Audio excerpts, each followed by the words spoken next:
Assalamualaikum and hi to Sir Akmal and my beloved friends. Today, my group will be presenting about Tun Dr. Mahathir's contribution as the fourth Prime Minister of Malaysia. Before we start, let us introduce ourselves first. My name is Syakira binti Mustafar. Hi, my name is Anisah binti Mohamed Asri. Assalamualaikum. Hi, my name is Nadhirah binti Mohamed Ramdan. Hi, I am Siti binti Jalaluddin. Before we explain about Tun Dr. Mahathir's contributions, I will explain what is Prime Minister. Prime Minister is the head of government in Malaysia. Prime Minister has various roles such as advising Yang di-Pertuan Agong YDPA on various matters. Okay. Today, Malaysia is served by the 8th Prime Minister, which Tan Sri Muhyiddin Yassin. Tun Dr. Mahathir served as the 4th Prime Minister for 22 years from 1981 to 2003. Okay, he was from Alustar Kedah. He was one of the member of Barisan Nasional, which is a coalition of UMNO and 13 other ethnic parties. Okay, he is called as father of modernization, bapa pemodenan, because he bring significant impact on Malaysia economy, culture and government. Okay, after his retirement, he was awarded by the title Tun, which is the highest nation award by Sri Mahathir Mangkunegara, because he brings so many impact to Malaysia. Okay, each of us will explain his contribution from 4 areas, which are economy, administrative reform, technology development, and international affairs. From the economy area, Malaysia had experienced a rapid economic growth from 1980. Under Tun Dr. Mahathir, there's a lot of changes and improvement towards the economic system compared to the previous leadership. Okay, first, Mahathir has transformed Malaysia's basic economic sectors from based on agriculture and natural resources to technology and exports. Okay, this is because in 1970s, Malaysia agriculture sector is falling behind from other ASEAN regions such as Indonesia and Thailand. So that Mahathir take a step to focus more on manufacturing goods such as rubber glove, air conditioner, and audiovisual equipment. As a result, Malaysia became one of the world's largest exporters of semiconductors in 1990s.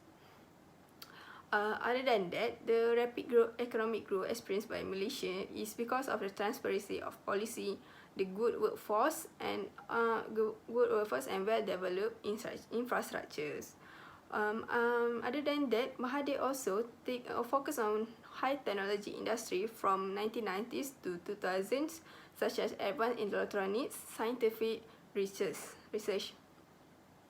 Next, he also developed a policy named New Development Policy to increase the economic wealth for all the races in Malaysia other than Malay.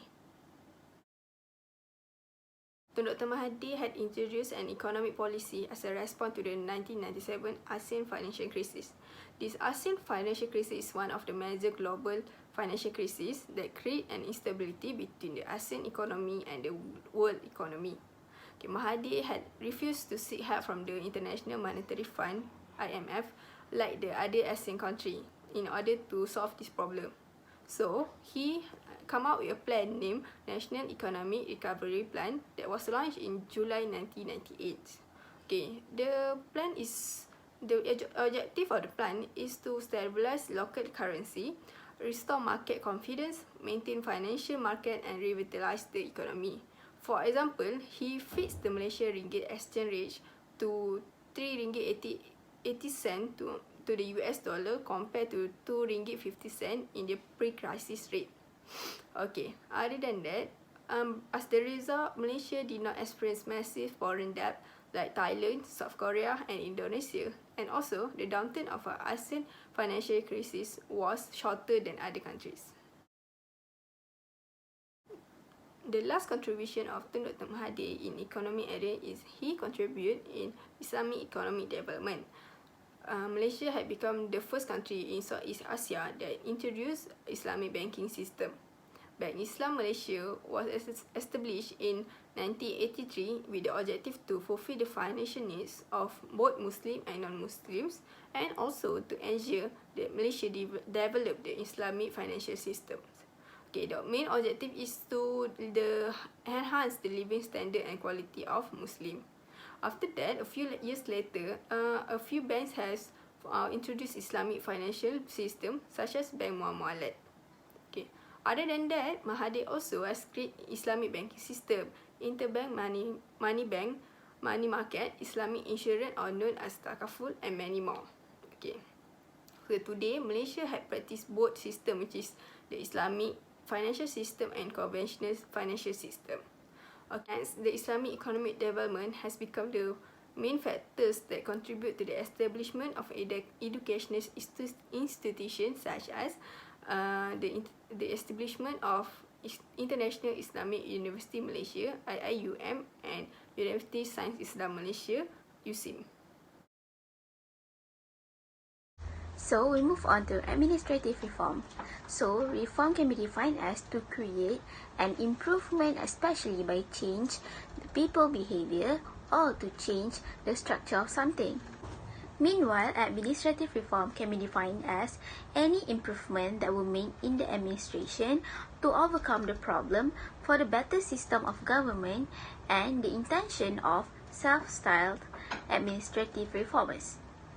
So, under administrative reform, Tun Dr. Mahathir has introduced 7 programs, which is improving work system and procedures, secondly, improving services to the public, changing attitude of the civil servant, utilization of automation, new technology, budgetary reform, and lastly, improving the financial management system. So, in 1982, the Look East policy was introduced by Tun Dr. Mahathir that aimed for Malaysia to look upon the culture of Japan and South Korea that has developed country. So, they are classified into 3 categories, which is change in structure, change in behavior, and lastly, to change in training and improvement. So, the concept of clean, efficient, and trustworthy government is used to gear towards a spreading ethical and moral values. For example, the punch card system and identification were the culture that we took from East as a way of restructuring the civil servants, because the punch card system will help our civil servants to be more disciplined in their time management.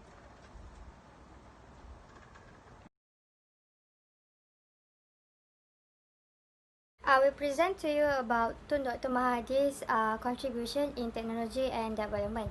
The first project that Tun Dr. Mahathir did is perusahaan Automobil Nasional Berhad, Proton, that is incorporated in 7 May 1983. Proton produced Malaysia's first car, the Proton Saga, that is commercially launched on July 9, 1985. And then Proton produced Wajah, Satria GTI, Wira, Iswara, Arena, Perdana V6 and Juara. While his project is considered a bit extreme because the country was still young in in the national car manufacturing sector, but our country should be so proud of this sector because it has been so successful that it can compete with other car manufacturers worldwide. Proton is now exported to 50 countries, including highly competitive UK and European continental markets. Another gigantic venture is the Petronas Twin Towers, or known as KLCC. KLCC built in 1993 and construction finished in 1999. It is located around Jalan Ampang, Jalan Piramli, Jalan Binjai, Jalan Kiapeng and Jalan Penang. The construction began with the help of John Dunsford and Bob Pratt. Is the contribution of Putrajaya. The construction of Putrajaya to serve as the administrative centre of Malaysia, because in KL the traffic congestion grew. So the government then agreed to create a new city in which the scattered offices could be moved and reassembled to establish a more effective administration. Putrajaya was known as Perang Besar because there were the days that terrain that dominated by rubber and palm oil plantations. So Putrajaya, it consists of Prime Minister Department, Federal Court, Second Royal Palace and many other administrative buildings, because in KL it located the both of Parliament Houses and the first Royal Palace. In 2001, it was proclaimed a federal territory, and Putrajaya also has developed as a garden city because many of areas dedicated to parks, botanical garden, wetlands, and many more. In 1999, Putra Mosque was built on the lake near the office of Prime Minister of Malaysia. So, Putrajaya produces its own tradition with landmark architecture, modernity, and nature's seamless union. Moreover, another achievement that has been achieved by Tun Dr. Mahathir is Kuala Lumpur International Airport (KLIA). KLIA is Malaysia's main international airport and one of the major airports in Southeast Asia and worldwide. It is located in Sepang district of Selangor. The groundbreaking ceremony for KLIA was held on 1st June 1993. It is the 23rd busiest airport in the world due to total passenger traffic. Lastly, the Multimedia Super Corridor, and known in Malaysia as the MSC, is a special economic zone and high-tech business district of the central southern Selangor in Malaysia. It was located in Cyberjaya, and on 12 February 1996, Tun Dr. Mahathir Mohamed officially inaugurated the MSC program. So the MSC Malaysia status to provide qualifying ICT-related companies, both local and international, with a wide range of incentive, rights and privilege to promote continued development. For example, the evidence of Malaysian tech firms are now recognized as global players are Aerodin. It is specialized in AI-driven drone based on technology. International affairs. International affair can be defined as an activities that could maintain the relationship with other countries. If a country actively participates in the international affairs, they are able to gain a higher national reputation. Mahathir believed that national reputation is particularly necessary as a tool of power of a country. One of the contributions from Mahathir in the international affair is Malaysian foreign policy. Malaysian foreign policy during his era has already passed the second stage, and he is still maintaining the second level policy where it forged friendship with all nations. During 1981-2003, Mahathir made several changes and contributions through Malaysian foreign policy. It is important to focus more on the country because it can change and improve living qualities, which can lead to increasing wages and job opportunities to the communities. This policy also have a strong sense of trust and collaboration in countries that have ties to Malaysia, especially in Commonwealth. He also contributes to other countries which are facing violation of human rights. For instance, Malaysia has strongly opposed the policy of apartheid in South Africa, which violate human rights. Through this Malaysia foreign policy, we can see how Mahathir stands the rights of humanity.